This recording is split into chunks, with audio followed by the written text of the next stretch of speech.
안녕하세요. 2021 여주시 주민참여 예산학교를 시작하도록 하겠습니다. 저는 나라살림연구소 우지영입니다. 이번 시간은 여주시 주민참여 예산의 이해입니다.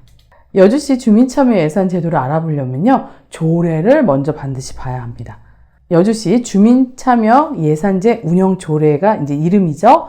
기획예산 담당관에서 담당을 하고 있고요. 2013년 9월 23일 제정됐고 19년 9월 10일 전부 개정을 했습니다. 또 얼마 전에 2021년 6월 17일 날 일부 개정을 했습니다. 그럼 조례가 어떻게 구성이 되어 있을까요? 1장 총칙, 2장 의견 수렴 및 결과 반영, 3장 주민참여예산위원회, 4장 주민참여예산 지역회의, 제5장 그 밖의 주민참여 예산기구 및 활동, 제6장 자료 제출 협조 및 지원 등 이렇게 구성이 되어 있습니다. 그럼 앞으로 다시 가서 구체적으로 좀 살펴볼까요? 먼저 제1장 총칙. 모든 조례는 목적과 정의가 있어요. 제1조 목적. 지방재정법에 따라 여주시의 예산 편성 등 예산 과정, 예산 편성뿐만 아니라 전체 예산 과정에 주민들이 참여를 할 수 있게 보장하고 예산의 투명성을 증대하기 위해서 필요한 사항을 규정한다. 제2조 정의. 주민이라 하면 각 호의 사람 말하는데요. 먼저 시의 주소를 두고 있는 사람, 시 관할 지역에 소재한 기관 및 단체, 사업체에 근무하는 사람. 예전에는 우리 여주시 주민들, 그러니까 거주지가 여주시일 때만 가능했는데 이제는 여주시에 소재한 기관 및 단체, 사업체에 근무하는 사람들도 우리 주민참여예산제에 참여할 수가 있습니다. 그래서 여기서 참여란 주민참여예산위원회, 지역회의 등 주민참여예산기구의 구성원으로 참여할 수 있고 시의 예산 편성 등 예산 과정, 주민 의견서건, 또 결산 평가건, 집행 과정에서 또 모니터링하건 이렇게 주민들이 이제 참여할 수가 있는 거고요. 제3조 법령 준수 의무가 있고 또 4조 시장의 책무입니다.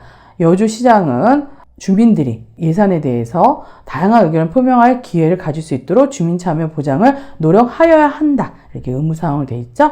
제5조 주민의 권리. 주민은 누구나 이 조례가 정한 범위에서 예산 과정과 관련된 의견을 제출할 수 있다.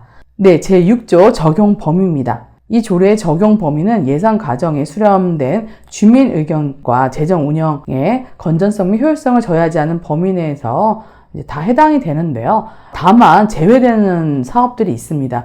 국가 정책 관련된 사업, 특정 단체 및 개인에게 혜택이 한정된 사업, 기시행 중인 장기 계속 사업 및 사회 기반 시설 유지 관리에 대한 예산은 가능하지가 않고요. 인건비 및 법정 경비, 재무활동비, 행정 운영 기본 경비들은 가능하지가 않습니다. 그래서 여러분들이 사업 제안할 때도 이런 부분들 염두에 두고 사업 제안 심사를 하셔야 할 것 같습니다. 제2장 의견 수렴 및 결과 반영인데요. 제7조 의견 수렴입니다. 시장은 예산 과정에 설명회, 공청회, 토론회 등을 개최할 수도 있고 서면 또는 인터넷 설문조사 및 사업 공모 등을 통해서 의견을 수렴할 수 있습니다. 또한 시장은 예산 과정에 필요하다고 인정될 경우 주민들이 자유로운 의견이 최대한 반영될 수 있도록 그 외에 다양한 의견 수렴 절차를 개발하고 추진할 수 있는 거죠. 제8조 결과 공개 및 반영. 이런 내용들을 다 그러니까 주민들의 의견 수렴 결과를 시 홈페이지를 통해 공개하여야 하며 의무조항이죠. 그 결과가 예산 과정에 반영될 수 있도록 노력하여야 한다. 제9조 정보 제공. 시장은 예산 과정의 주민 참여 활성화를 위해서 예산, 편성, 집행 결과 전체들의 전체 예산 과정 및 주민참여 예산제도 운영 관련된 정보를 충분히 제공해야 된다. 제3장 주민참여 예산위원회입니다. 제10조 위원회 구성. 시장은 예산 과정에 대한 주민 의견을 수렴하고 예산제의 효율적인 운영을 위해서 여주시 주민참여예산위원회를 두고 있는데 위원회는 위원장, 부위원장 각 1명씩 포함해서 40명 이내로 구성하며 특정 성별이 위촉위원수의 10분의 6을 초과하지 아니하도록 한다. 그래서 여성, 남성 비율 잘 맞춰야겠죠? 당연직 위원은 내용 보시고요. 그러면 위촉직 위원은 어떤 사람들이 시장에 위촉할 수가 있을까? 먼저 공개 모집 절차에 따라 선정된 주민, 그 다음에 읍면동 각 지역회의 위원, 여주시의회에서 추천하는 의원, 그 밖에 예산재정 전문가 이렇게 구성이 됩니다. 그래서 시장은 관련돼서 공고를 해야 되면서 위원장과 부위원장은 이제 위원 중에 호선을 하고 담당 팀장이 위원회 간사를 맡습니다. 제11조 기능. 위원회는 예산 과정에 대한 주민 의견 수렴 및 검토 등에 대한 활동을 하고요. 주민참여 예산 사업을 발굴하고 예산 편성 등 예산 과정에 관련하여 시장이 회의에 붙이는 사항에 대한 심의 의견 및 의견 제출을 할 수 있고 예산 낭비 및 지역 주민 대상 보조 사업의 보조금 보정 수급 감시 활동도 할 수 있습니다. 그 밖에 주민 참여 예산제의 목적 달성을 위해서 필요한 활동들을 할 수 있습니다. 임기는요, 2년으로 하고 한 차례만 연임할 수 있고 또 보궐위원회 임기는 전임위원회 남은 기간으로 하네요. 제13조 위원회 해촉입니다. 위원회 위촉을 이제 해제할 수가 있는데요. 다른 지역으로 주소나 근무지가 이전한 경우, 그다음에 질병, 해외 여행 등으로 6개월 이상 임무를 수행하기 어려운 경우, 또 스스로 사임을 원하는 경우, 뭐 직무 태만, 품위 손상이나 그 밖의 사유로 위원회 직무를 수행하기 어려운 경우는 해촉 해제할 수 있습니다. 그리고 제14조 위원장의 직무예요. 위원회를 대표하고 위원회 업무를 총괄하며 부위원장은 위원장을 보좌하며 위원장이 그 직무를 수행할 수 없을 때 이제 직무를 대행하며 강사는 위원장의 명을 받아 이제 사무를 처리하죠. 회의 및 의결을 보면 위원장은 매년 본 예산이 편성되기 이전 또는 예산 활동이 필요한 경우 위원회 회의를 개최할 수가 있습니다. 그래서 위원들의 의견 수렴이 필요한 경우에는 시장이 위원회 회의 소집도 요구할 수 있고 또 위원회 회의는 재적위원 과반수 출석으로 시작되고 출석위원 과반수 찬성으로 의결을 하는 거죠. 여러분 이제 분과별로 이제 구성이 되어 있는데 분과위원회 구성 및 운영을 보면요. 위원회의 업무를 효율적으로 수행하기 위해서 분과별 위원회를 두는 거죠. 구성은 위원회 전 위원을 대상으로 하고 시의 업무 분야를 고려해서 4개 분야로 구성할 수 있습니다. 제4장 주민참여예산 지역회의인데요. 지역회의를 구성은 이제 시장이 합니다. 읍면동별로 주민참여예산 지역회의를 구성을 하고 위원회 수는 지역 안분을 위하여 읍면동별로 주민의 수에 따라 다음과 같이 차등을 둡니다. 그래서 5,000명 미만은 7명 이내, 5,000명 이상 1만 명 미만은 10명 이내, 1만 명 이상은 15명 이내 이렇게 지역회의에 위원들을 두고 있습니다. 지역회의 위원은 위원 정수의 2분의 1 이내로 읍면동의 주민자치회의 추천으로 또 공개 모집 절차에 따라서 지역회의에 참여를 희망하는 일반 주민으로 누구나 참여를 할 수 있고요. 그래서 읍면동장이 위촉을 합니다. 다만 이장, 새마을 지도자, 부녀회장, 주민자치위원은 공개 모집에 지원할 수가 없습니다. 이 모든 거 다 공고를 해야 되고요. 그 주민참여예산위원회처럼 위원장, 부위원장은 위원 중에서 호선하고 간사는 읍면동 주무팀장이 맡습니다. 위원회 임기도 비슷한데요. 위원회 임기는 2년으로 하고 한 차례만 연임할 수 있습니다. 위원회 해촉도 그 내용을 좀 살펴보시도록 하시고요. 직무태만 및 품위손상 그 밖의 사유로 위원회 직무를 수행하기 어려운 경우에는 또 해제가 가능합니다. 제20조 위원장의 직무, 지역회의를 대표하고 사무를 총괄하는 거죠.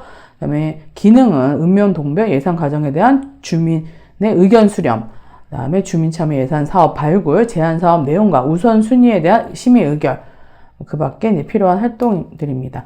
회의 및 의결은 매년 이제 본 예산이 편성되기 전에 위원장이 지역회의 활동이 필요한 경우 회의를 소집할 수가 있고요. 읍면동장은 위원들의 의견 수렴이 필요한 경우에 언제든지 회의 소집을 요구할 수 있습니다. 지역회의는 재적위원 과반수의 출석으로 개의하고 출석위원 과반수의 찬성으로 의결합니다. 제5장 그 밖에 주민참여예산기구 및 활동입니다. 시장은 예산 과정에 주민들의 의견을 수렴하고요. 위원회를 효율적으로 운영하기 위해서 주민참여예산 연구회, 청소년위원회를 둘 수 있습니다. 경기도 같은 경우 주민참여예산연구회를 운영하면서 제도 개선을 하고 있죠. 제24조 예산학교 등 주민참여예산제 교육. 그래서 위원회 위원, 지역회의 위원들 포함해서 주민 대상으로 이 제도안 소양 함양을 위해서 예산학교 워크숍에 대한 교육 과정을 운영할 수 있는 거죠. 그 다음에 제6장 자료 제출 협조 및 지원입니다. 제25조죠. 위원회는 직무 수행과 관련된 경우에는 관련 부서에 자료 제출 협조를 요청할 수가 있어요. 그래서 여러분들이 없는 정보들은 적극적으로 자료 제출 요구를 하시고요.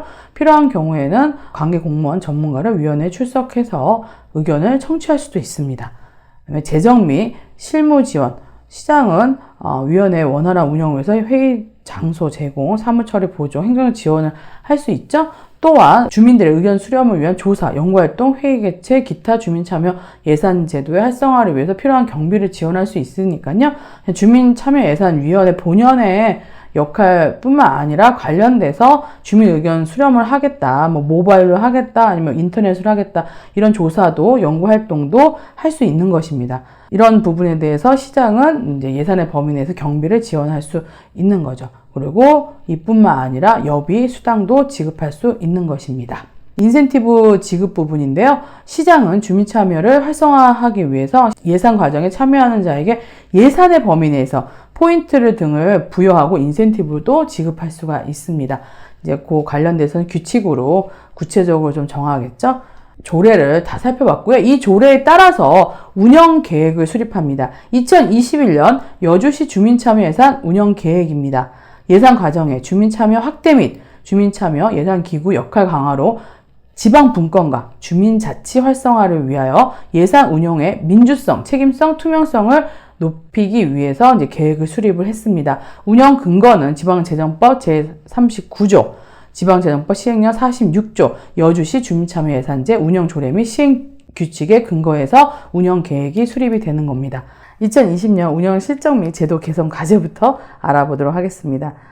주민참여예산위원회는 2015년 6월 8일부터 시작이 됐어요.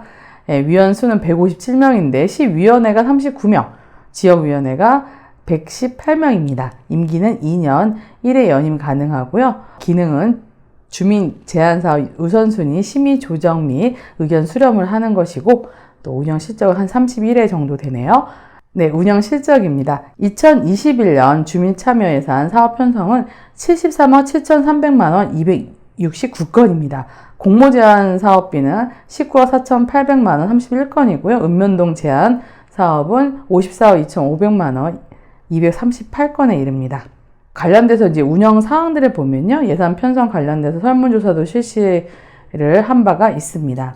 이제 운영 결과에 따라서 제도 개선 과제를 도출했는데 아주 여주시가 열심히 하고 있습니다. 먼저 공모 사업 파트에서는요. 공모 시기를 기존에서 6월부터 8월까지만 집중해서 받았는데 이제 연중 상시적으로 공모를 합니다.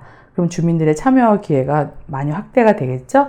그리고 부서 검토 및 분과위 심의도 연 1회 8, 9월 달에 실시했지만 연 2회로 확대하면서 부서 검토는 5월, 8월, 분과위 심의는 6월, 9월 이렇게 연 2회에 실시를 하고 있습니다.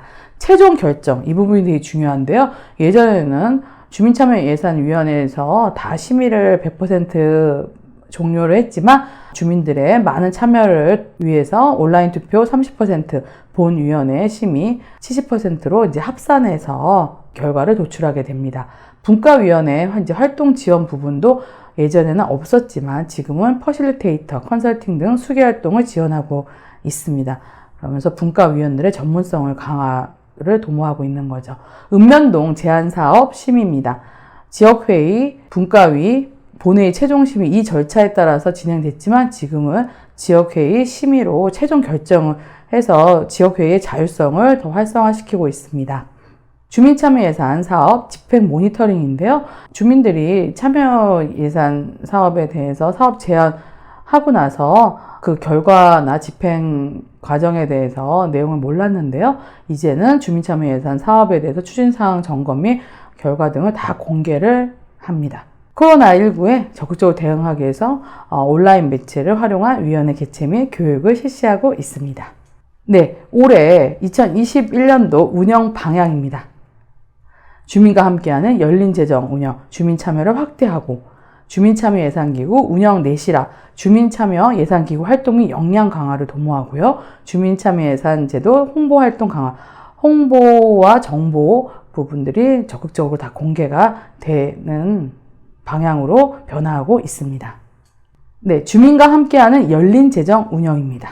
공모 제한 주민참여 예산사업 과정을 살펴보시면요. 연중 상시적으로 주민들이 공모를 신청합니다.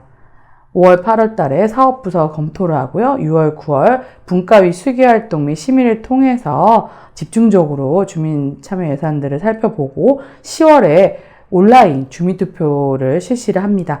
30% 정도 반영을 하고요. 그다음에 10월 달에 본위원회, 주민참여예산위원회 최종 심의 70% 해서 온라인 주민투표와 최종 심의를 합산을 해서 주민참여예산을 결정을 하는 거죠. 그래서 이 결정된 안을 사업부서가 마련된 이제 예산 편성안과 이제 결합을 시키는 겁니다. 주민 공모 신청인데요. 시소간 사업으로 예산팀에서 공모 신청서를 직접 접수받고 있고요. 연중 상시적으로 접수받고 있습니다. 예산액은 20억 정도가 되고요. 20억 원 내에 건별로 일반 사업 3억 원, 그 다음 프로그램 행사 사업 5천만 원 내에서 공모를 받고 있습니다. 지방 보조금 사업 같은 경우에는 시 전체 한도액 제한이 있을 수 있고요. 법령 또는 조례 추진 근거가 있어야 합니다. 그래서 별도의 또 지방 보조금 지원 심의위원회를 운영하고 있어서요. 주민참여 예산 사업에는 제외하고 있습니다. 사업부서 이제 검토 부분이에요. 5월, 8월 달에 심도 있는 검토를 해서 연 2회 검토 진행한다고 말씀드렸죠. 검토 방향은 부정적인 이제 검토 의견을 하는 게 아니라 이미 시행 중인 사업이거나 여건상 추진 불가하더라도 좋은 아이디어라면 적극적으로 적용하는 방안을 강구 중에 있습니다. 분과위원회 수기 활동 및 심의 6월, 9월에 하죠. 시에서 적극적으로 퍼실리테이터, 컨설팅, 현장 방문 등 수기 활동을 지원하고 있습니다. 필요시 제안자 설명도 사업을 제안하는 사람들의 주민들의 설명을 듣고 관련된 담당 부서가 참여하게 됩니다. 그래서 분과위원회 수기 활동을 거치면 이제 사업이 구체화되는 거죠. 그래서 분과위원회가 자체 사업도 발굴해서 제안하게 됩니다. 주민참여예산위원회 최종 이제 심의 부분인데요. 10월 정도에 이제 최종 심의를 하게 되고 분과위원회에서 상정된 사업에 대해서 심사 후 최종 의결을 하고 있습니다. 온라인 투표 30%, 위원회 위원 투표 70%를 합산하게 되는 것입니다. 읍면동 주민참여예산 사업을 살펴보면요. 편성 과정은 거의 비슷합니다. 6월, 8월 주민들이 공모 신청을 하고요. 9월 달에 사업이 구체화되고 또 주민들 간의 수기 활동을 거칩니다. 필요시에는 사업부서들이 동참해서 사업을 구체화하고 있고요. 9월 달 읍면동 지역회의 제안 사업을 이제 심의하게 됩니다. 요번부터는 이제 지역회의에서 확정을 짓는다고 그랬죠. 그래서 이 내용들이 그 시 공모 사업과 합쳐져서 주민참여 예산안으로 예산 편성안에 반영이 되는 것입니다. 주민 공모 신청은 읍면동에서 직접 접수를 받고요. 신청 기간은 이제 6월부터 8월까지. 그리고 예산액은 54억 5천만 원 정도가 소요될 예정입니다. 지역회의 심의를 좀 살펴보면 이제 9월 안으로 완료를 짓게 되는데요. 읍면동 사무소 각 팀에서 추진 가능 사업들을 살펴봅니다. 또 필요시에는 예산 부서를 경유해서 시사업부서에게 검토 의견을 요청할 수도 있습니다. 자체 심사 기준은 공공성, 효과성, 시급성, 실현 가능성들을 보게 되는 거죠. 그래서 사업 순위 결정 및 선정을 하게 되는 것입니다. 사업의 최종 심의 및 결정 권한이 변경됐다고 말씀을 드렸는데요. 기존에는 여주시 주민참여예산위원회에서 결정을 했다면 이제는 자체적으로 읍면동 주민참여예산위원회에서 결정하게 됩니다. 2022년 예산 편성을 위한 주민설문조사를 실시하고 있고요. 발전적인 또 내용인데요. 청소년 주민참여예산위원회를 구성을 해서 청소년들도 적극적으로 참여할 수 있게 근거가 마련이 됐습니다. 청소년들은 이제 여주시에 거주 중인 청소년 대상이고요. 인원은 15명 이내로 구성이 됩니다. 운영 기간은 이제 매년 7, 8월 정도 여름방학을 활용을 해서 운영을 하게 되고요. 활동 내용은 경기도에 찾아가는 청소년 예산교실을 연계해서 교육도 받고 청소년 대상 주민참여예산 사업을 발굴하거나 주민 공모 제안 사업 중 청소년 대상 사업 심사 및 우선순위를 결정하게 됩니다. 끝으로 예산 낭비 신고센터를 알아볼까요? 참여 대상은 여주시민 누구나 참여할 수 있고요. 연중 신고 가능합니다. 신고 대상은 예산 기금의 불법 지출에 대한 시정 요구, 예산 절감이나 수입 증대와 관련된 제안, 지방 보존 사업자 법령 위반 등이고요. 신고 방법은 여주시 홈페이지 예산 낭비 신고센터로 들어오시면 되고 여주시 기획예산 담당관에 직접 접수하셔도 됩니다. 여러분들이 예산 낭비 신고를 적극적으로 해주시면 포상금도 있습니다. 예산기금의 불법 지출, 시정요구, 예산 절감이나 수입 증대와 관련된 제한의 경우 여주시 예산이 절약되거나 수입이 늘어난 경우 지급되고요. 또한 지방보조사업자의 법령 위반 등을 신고하여 위반 행위 입증에 필요한 증거자료를 제출한 경우 지급이 되는데요. 예산기금 관련돼서 절감이 된 경우에는 최대 1천만 원까지, 또 지방보조사업자 관련돼서는 그 지방보조금, 교부금의 30% 이내로 또 지급이 된다고 합니다. 그래서 적극적으로 또 예산 낭비 신고해 주시고요. 이 부분도 주민참여 예산의 또 다양한 다른 방법입니다. 그러면 지금까지 여주시 주민참여 예산 제도의 이해에 대해서 설명드렸습니다.